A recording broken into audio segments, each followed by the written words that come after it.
inalagaan niyo siya nung bata pa lamang siya. So, parang naging tatay kayo ni Stephanie Ocane Ibarra. Tama po ba? I invoke my right to remain silent po sa issue na yan. Okay.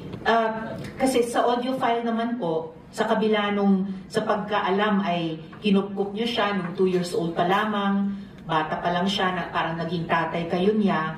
Pero sa audio file, bakit parang asawa? Asawa niyo kung ituring itong si Stephanie Ocane. I invoke my right to remain silent on the issue rin po.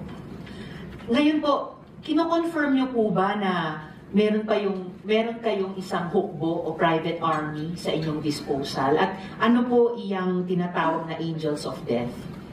Yan po ay kasinungalingan at kung yan ay akusasyon, inihiling ko ang accuser na mag-file siya ng kaso laban